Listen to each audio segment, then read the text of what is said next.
The world marked the International Day Against Drug Abuse and Illicit Trafficking. Tharaka Nithi Governor Muthomi Njuki marked the day by shutting down 450 unlicensed bars in his county.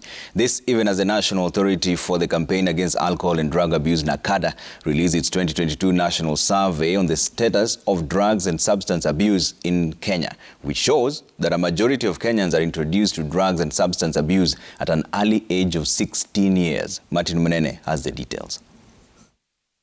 The National Survey on the Status of Drugs and Substance Use in Kenya by NACADA shows that most Kenyans are introduced to the use of drugs and substances between the age of 16 and 20 years.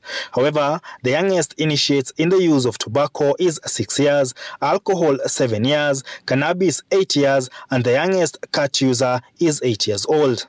The report also indicates that Western and Nyanza regions lead in the consumption of illicit alcohol, with Chang'aa consumption standing at 13.5% and traditional brews at 17%. Central Kenya leads in the use of tobacco at 20%, while the Eastern region takes the lead in the use of cat at 16.2%.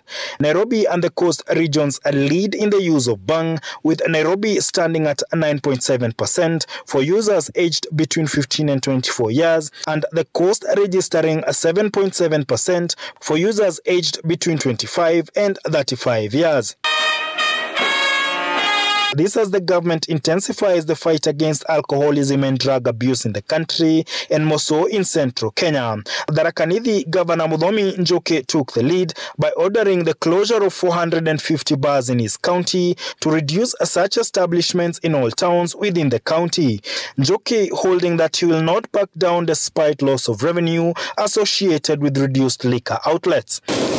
But it would have been very, very unjustifiable and evil for us to tell our people collect revenue from those bars that are selling illicit brew so that we don't miss our target for revenue. We need to eradicate this thing if we have to have a sober community, if we have the security within ourselves.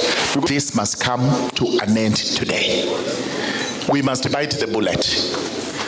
So even as government, let's go out of our way and ensure that we have kept busy young people while wamemaliza shule. And in Bomas, at the International Day Against Drug Abuse and Illicit Trafficking event, Interior PS Raymond Omolo saying that the most vulnerable in the society are at the highest risk, adding that police officers have also borne the brunt of addiction due to the nature of their jobs. It goes without saying that this force continues to prey on the most vulnerable segments of our population and infiltrating our communities to the core.